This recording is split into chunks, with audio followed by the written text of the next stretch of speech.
Good morning, students. Myself, Professor Uday Patel. Today we study about basic principle of system voltage control. Now, system voltage control means what कि जो भी आपका power system होता है उसके अंदर जो भी मेन वोल्टेज आपका होता है उसको आप सिस्टम पावर सिस्टम वोल्टेज बोल सकते हो या सिस्टम वोल्टेज बोल सकते हो। आपको क्या करना है, उसको कंट्रोल करवाना है। तो उसकी जो भी प्रिंसिपल है, बेसिक प्रिंसिपल, उसके बारे में हम आज पढ़ने वाले हैं। फर्स्ट ऑफ ऑल रीड कर लेते हैं। For proper operation of power system continuous control of voltage levels are needed. यानी कि अगर आपका पावर सिस्टम है, अवेलेबल है, जिसके अंदर आपका जनरेटर हो गया, ट्रांसफार्म हो गया, ट्रांसमिशन लाइन हो गई, लोड हो गया, ओके, ये सारी चीज़ें हो गई, ओके। तो उसके प्रॉपर ऑपरेशन के लिए आपको क्या चाहिए? आपको कंटिन्यूसली आपके वोल्टेज लेवल को आपको क्या करना पड़ेगा? कंट्रोल करना पड़ेगा कि वोल्टेज लेवल आपके विथ लिमिट है कि नहीं है, ओके। लाइक मान लो कि आपका 230 वोल्टेज है सिंगल फेज के अंदर, ओके। तो 230 वोल्टेज से 240 हो गया तो सही है, 220 हो गया तो भी सही है। लेकिन अगर आपका वोल्टेज काफ़ी डिक्रीज हो रहा है, लाइक आपका 150 हो गया, या काफ़ी ज़्यादा इंक्रीज हो रहा है, लाइक आपका 300 या 350 हो गया, तो उस टाइम की कंडीशन में आपको क्या करना पड़ेगा? By using voltage control methods और एनी अदर मेथड्स, आपको अगेन उस वोल्टेज लेवल को विथ लिमिट के अंदर आपको लाना पड़ेगा, okay. In case of sub-transmission line and distribution system, voltage are controlled by tape changing transformer. Okay, like आपका क्या होता है कि सब ट्रांसमिशन लाइन के अंदर आपका क्या होता है कि प्राइमरी डिस्ट्रीब्यूशन हो गया, प्राइमरी जनरेशन हो गया, secondary distribution, secondary distribution, primary distribution, जो भी आपके मेनली सब ट्रांसमिशन लाइन होते हैं। तो उसके अंदर आपको क्या करना पड़ता है कि वोल्टेज को कंट्रोल करवाना पड़ता है बाय यूजिंग, आप उसके अंदर आप कैसे कर सकते हो? टेप चेंजिंग ट्रांसफॉर्मर अवेलेबल होता है, उसके यूज से आप कर सकते हो, ठीक है। मेनली काफ़ी इंपॉर्टेंट जो भी आपका डिस्ट्रीब्यूशन ट्रांसफॉर्मर होता है ना, ओके, वहाँ पे आपको टेप चेंजिंग का काफ़ी ज़्यादा ध्यान रखना पड़ता है, क्योंकि उसमें इतना ज़्यादा फ्लक्चुएशन नहीं आना चाहिए। अगर आता है तो उसका टाइम की कंडीशन में आपके जो भी होम अप्लायंसेस हैं, ओके, एसी हो गया, फ्रिज हो गया, फैन हो गए, ओके, दूसरे जो भी आपके होम अप्लायंसेस है वो डैमेज होने की पॉसिबिलिटी है, ओके। एज वेल एज अगर आप देखने के लिए जाते हो, जो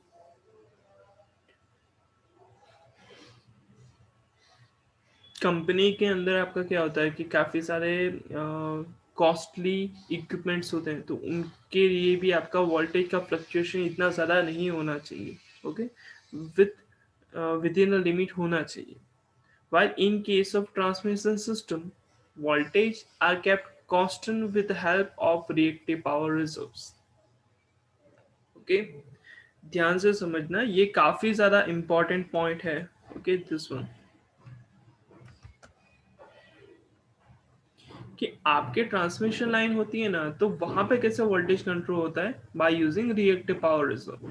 यानी कि अगर आपका क्या होता है कि वोल्टेज जो भी है वो काफी कम हो गया, तो रिएक्टिव पावर रिजर्व की यूज से आपका क्या होगा कि रिएक्टिव पावर उसके अंदर ऐड होने के बाद आपका मेनली वोल्टेज क्या हो जाएगा? फुलफिल हो जाएगा, ओके। अगर काफी ज्यादा वोल्टेज आ जाता है ट्रांसमिशन लाइन में, तो रिएक्टिव पावर रिजर्व क्या करेगा? उस पर्टिकुलरली जो भी वोल्टेज है उसको कंज्यूम कर लेगा, ओके, एनर्जी को कंज्यूम कर लेगा। तो ये एक बेसिक प्रिंसिपल है सिस्टम वोल्टेज को कंट्रोल करवाने के लिए, for distribution, okay, and sub transmission line as well as आपका ट्रांसमिशन लाइन के लिए, ओके। उसके अंदर आप क्या देखोगे? आप इसके अंदर दो केसेस देखने वाले हो, reactive power flow constraint, okay, and their implication in the loss of voltage, okay। Topic पहले समझ लो। रिएक्टिव पावर कंस्टेंट यानी लाइक आप बोल सकते हो कि चलो एज ए एग्जांपल है रेजिस्टेंस। रेजिस्टेंस जो भी होता है वो क्या है? आपके मेनली करंट के फ्लो के लिए एक कंस्ट्रेन है। ओके, तो वैसे ही आपका रिएक्टिव पावर फ्लो की कंस्ट्रेन एंड उसका जो भी इन्वॉल्वमेंट है, ओके, उसका जो भी कनेक्शन है वोल्टेज लॉस होने में, वो आज हम पढ़ने वाले हैं। उसके लिए हम दो केसेस लेने वाले हैं। पहला है case one, initiated event of disturbance in transmission system. Okay,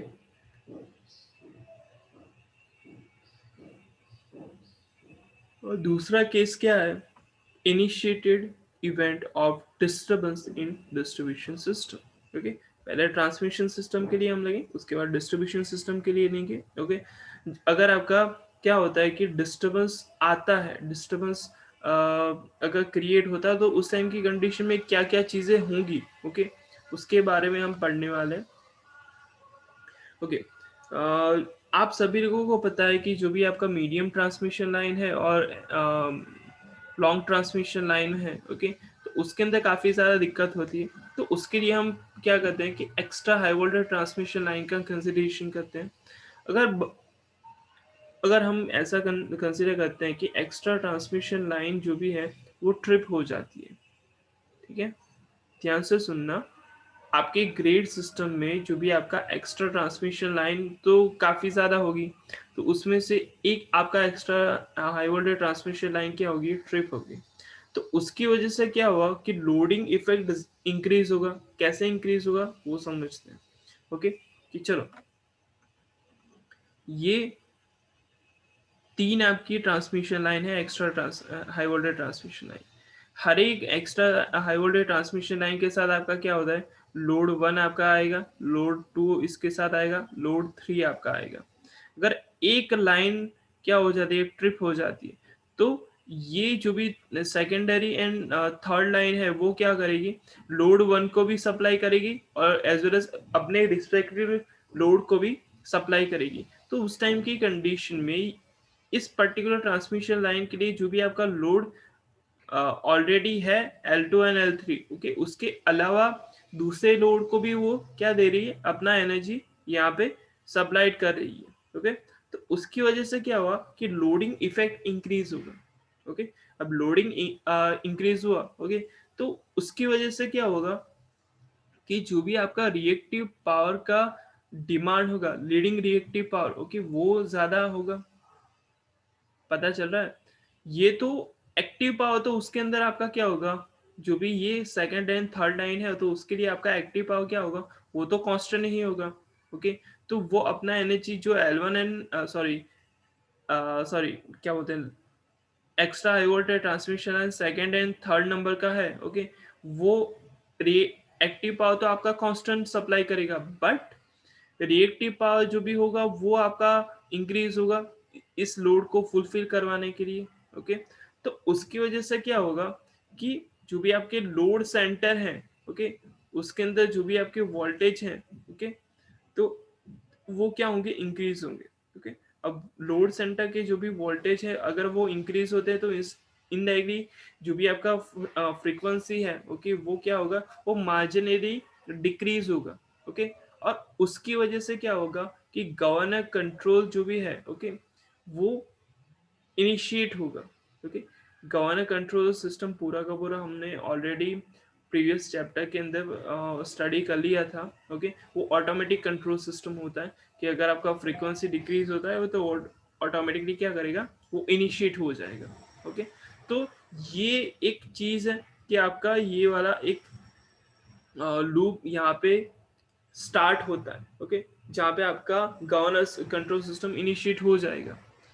अब दूसरी एक चीज है कि अगर आपका रिएक्टिव पावर का रिक्वायरमेंट क्या होता है, डिक्रीज होता है। ओके, ध्यान से समझना कि अगर आपका रिएक्टिव पावर का रिक्वायरमेंट आपका डिक्रीज होगा, okay, active reactive and apparent आप सभी लोगों को पता होना चाहिए। ओके, तो अगर आपका रिएक्टिव पावर का रिक्वायरमेंट आपका क्या होता है, डिक्रीज होता है, तो उसकी वजह से क्या होगा कि मेनली चार्जिंग कैपेसिटी, ठीक है, चार्जिंग कैपेसिटी एंड जो भी आपका कैपेसिटर हो, ओके, चार्जिंग कैपेसिटी किसकी, ट्रांसमिशन लाइन की, और शंट में जो भी आपका कैपेसिटर होता है वो, ओके, तो वो दोनों को कौन चार्ज करता है? रिएक्टिव पावर चार्ज करता है ना। ओके, अगर रिएक्टिव पावर का रिक्वायरमेंट ही आपका मान लो कि डिक्रीज हो गया, तो इनडायरेक्टली इसका भी रिक्वायरमेंट आपका क्या होगा? डिक्रीज होगा। किस में? Transmission line as well as distribution line के अंदर। ठीक है। एंड जो भी अब ये टोटली जो भी हुआ, तो उसके लिए आपका सॉल्यूशन है क्या? ओके, कि आपको क्या करना पड़ेगा? आपको ये इनडायरेक्टली क्या होगा कि गवर्नेंस सिस्टम यहाँ पे इंक्रीज हुआ, ये इसकी वजह से आपका रिएक्टिव पावर का रिक्वायरमेंट आपका डिक्रीज होगा, वो सारी चीजें हुई। ओके, बट इसका सॉल्यूशन क्या है कि टैप चेंजिंग ट्रांसफॉर्मर आप क्या करो? उसका यूज करो। ओके, तो उसकी वजह से क्या होगा कि टैप चेंजिंग ट्रांसफॉर्मर की वजह से आपका जो भी डिस्ट्रीब्यूशन वोल्टेज है, ओके, वो आपका क्या होगा? रिस्टोर होगा। ओके, आपका इनडायरेक्टली यहाँ पे क्या हो रहा है? यहाँ पे आपका लोड इंक्रीज होने की वजह से आपका वोल्टेज जो भी है लोड सेंटर का वो डिक्रीज हो रहा है। ओके, तो आपको उसको रिस्टोर करना है, तो आपको क्या करना पड़ेगा? टैप चेंजिंग ट्रांसफॉर्मर का यूज करना पड़ेगा। ओके, टैप चेंजिंग ट्रांसफॉर्मर से क्या करोगे आप कि टैपिंग ऐसा ही करवाओगे कि आपका जो भी डिस्ट्रीब्यूशन साइड का वोल्टेज है वो आपका इंक्रीज हो जाए। पहले मान लो कि 230 था, या मान लो कि 500 था, वो आपको 600 करना है, तो आपको टेपिंग क्या इस तरह से करना पड़ेगा कि आपका टर्न्स रेशियो इंक्रीज हो जाए। टर्न्स रेशियो इंक्रीज होगा तो आपका इनडायरेक्टली क्या होगा कि आपका वोल्टेज इंक्रीज होगा सेकेंडरी साइड। ओके, सो आपका डिस्ट्रीब्यूशन वोल्टेज का वैल्यू क्या हो गया? रिस्टोर हो गया। बट उसकी वजह से होगा क्या कि मेगावाट यानी कि एक्चुअल जो भी मेन पावर है उसका रिक्वायरमेंट इंक्रीज होगा, और जो भी आपका क्या है रिएक्टिव पावर का रिक्वायरमेंट क्या होगा? इंक्रीज होगा। कि इनडायरेक्टली आप क्या करवा रहे हो कि अगर आप distribution side tap changing transformer को क्या करवा रहे हो? आप इंक्रीज करवा रहे हो, तो इनडायरेक्टली आपका मेन जो प्रॉब्लम था वो तो सॉल्व हो गया, लेकिन उसकी वजह से क्या हुआ कि मेगावाट यानी कि मेन एक्चुअल पावर जो भी है, ओके, और एम यानी रिएक्टिव पावर, दोनों का रिक्वायरमेंट क्या हो जाएगा? इंक्रीज हो जाएगा। ओके, और उसकी वजह से प्रॉब्लम क्या होगी कि आपका सीरीज जो भी इंडक्टेंस है, ओके, और सीरीज लॉस बोल सकते हो, ओके, वो क्या हो जाएगा? इंक्रीज हो जाएगा। ओके, यानी आप क्या करवा रहे हो कि ये एक ऐसा केस है कि जिसके अंदर आप ये देख रहे हो कि अगर आपका ट्रांसमिशन सिस्टम के अंदर आपका कुछ डिस्टरबेंस आता है, तो ये सारी प्रॉब्लम्स आपको फेस होगी। ओके, सेकंड है कि initiated event of distribution, sorry, disturbance in distribution system. पहले हमने क्या देखा? हमने देखा कि ट्रांसमिशन सिस्टम के अंदर आपका कुछ डिस्टरबेंस आता है तो आपका क्या होगा, लेकिन यहाँ पे तो आपका क्या हो रहा है? डिस्टरबेंस इन डिस्ट्रीब्यूशन सिस्टम। ओके, अब उसके लिए क्या हम कर रहे हैं कि जो भी आपकी कैपेसिटर बैंक होती है ना, कैपेसिटर बैंक किसके लिए होती है? आपका रिएक्टिव पावर की रिक्वायरमेंट को फुलफिल करवाने के लिए। ओके, कैपेसिटर बैंक मान लो कि ट्रिप हो गया, तो उसकी वजह से क्या होगा कि लोड बस में जो वोल्टेज है, लोड बस साइड जो आपका मेनली वोल्टेज है वो क्या हो जाएगा? डिक्रीज हो जाएगा। तो इनडायरेक्टली ये तो हुआ, चलो, कैपेसिटर बैंक की वजह से, ये ट्रिप होने की वजह से आपका लोड बस वोल्टेज जो भी है वो आपका डिक्रीज हो गया। एज वेल एज उसकी वजह से क्या होगा कि रिएक्टिव पावर जो भी होगा वो भी डिक्रीज होगा, क्योंकि इनडायरेक्टली कैपेसिटर बैंक ही इनडायरेक्टली क्या करता था? रिएक्टिव पावर को मेनली प्रोवाइड करता था। अब उसके लिए सॉल्यूशन क्या है? अगेन हम क्या कर रहे हैं कि लोड साइड जो भी आपके टेप चेंजर है, यानी कि टैप चेंजर यानी क्या कि आपका लोडिंग उसके साथ कनेक्ट होता है। ओके, तो आपको क्या करना पड़ेगा कि टेप चेंजर लोड का यूज करना पड़ेगा। ओके, कि आप लोड डिक्रीज करवा दो या लोड इंक्रीज करवा दो depending upon the situation. Okay, तो ये तो हो गया टेप चेंजिंग लोड का। ओके, तो उसकी वजह से क्या होगा कि पावर डिमांड इंक्रीज होगा। ओके, एज वेल एज आपका रिएक्टिव डिमांड भी इंक्रीज होगा। ओके, और जो भी आपका चार्जिंग कैपेबिलिटी है या चार्जिंग कैपेसिटी है वो आपका क्या होगा? डिक्रीज होगा। ओके, और उसकी वजह से क्या होगा कि एक टाइम पे आने के बाद जो भी आपका वोल्टेज एट लोड है वो आपका क्या हो जाएगा? कोलैप्स हो जाएगा। ओके, थोड़ा-सा वापस मैं रिपीट कर देता हूँ। कैपेसिटर बैंक होती है, ओके? ट्रांसमिशन लाइन के अंदर आपका क्या होता है, कैपेसिटर्स होता है, ओके? एज़ वेल एज़ आपका लोड साइड भी आपका क्या किया जाता है, डिस्ट्रीब्यूशन साइड आपका कैपेसिटर बैंक रखा जाता है। अगर वो ट्रिप हो जाता है तो आपका लोड बस का वोल्टेज है वो आपका डिक्रीज़ होगा। अगर लोड बस का वोल्टेज डिक्रीज़ हुआ तो इनडायरेक्टली क्या होगा, रिएक्टिव पावर भी उसके साथ-साथ डिक्रीज़ होगा। उसका सॉल्यूशन हमने ये निकाला कि चलो हम क्या करते हैं कि लोड टेप चेंजर लोड है ना उसका यूज करते हैं, लेकिन टेप चेंजर लोड की वजह से अगर आप क्या करवाते हो कि वो बैलेंस कंडीशन में उसका आप चेंज करवाते हो, मतलब पावर डिमांड इंक्रीज हो गया, तो पावर डिमांड इंक्रीज होगा तो उसके साथ साथ आपका क्या इंक्रीज होगा, रिएक्टिव पावर डिमांड भी इंक्रीज होगा। रिएक्टिव पावर डिमांड इंक्रीज हुआ, ओके, डिमांड इंक्रीज हुआ, समझ तब, ओके समझो।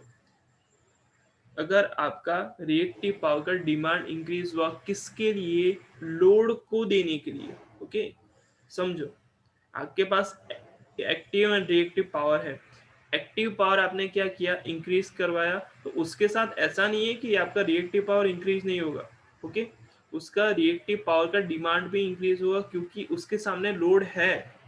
अगर आप ज़्यादा रिएक्टिव पावर किसको दे देते हो, लोड को, रिक्वायरमेंट को फुलफिल करवाने के लिए दे देते हो, तो इनडायरेक्टली कैपेसिटर को चार्ज कौन करेगा, वो तो पहले रिएक्टिव पावर कर रहा था लेकिन अब कौन करेगा, क्योंकि उसके लिए कोई एनर्जी तो नहीं है, ओके। तो इनडायरेक्टली क्या हो जाएगा, चार्जिंग कैपेसिटी आपकी डिक्रीज हो जाएगी। और ऐसा होने की वजह से क्या होगा कि एक टाइम पे आने के बाद जो लोड को वोल्टेज मिल रहा था वो आपका वोल्टेज क्या हो जाएगा, कोलैप्स हो जाएगा, स्टॉप हो जाएगा, ओके। तो ये एक प्रॉब्लम है। तो आज हमने ये पढ़ा कि आपकी mainly basic principle of system voltage control क्या है, ओके।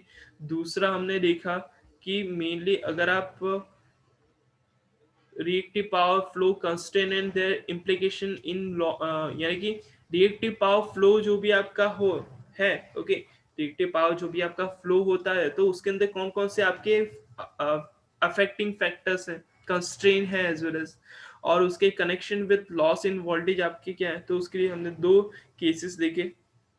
पहले केसेस के अंदर हमने क्या किया कि ट्रांसमिशन सिस्टम के अंदर जो भी डिस्टरबेंस है उसको हमने क्या किया, इनिशिएट कर दिया, स्टार्ट कर दिया। दूसरे केस के अंदर जो भी आपका डिस्ट्रीब्यूशन सिस्टम है उसके अंदर अगर आपका डिस्टरबेंस आता है तो क्या होगा वो हमने देखा, okay. Thank you so much.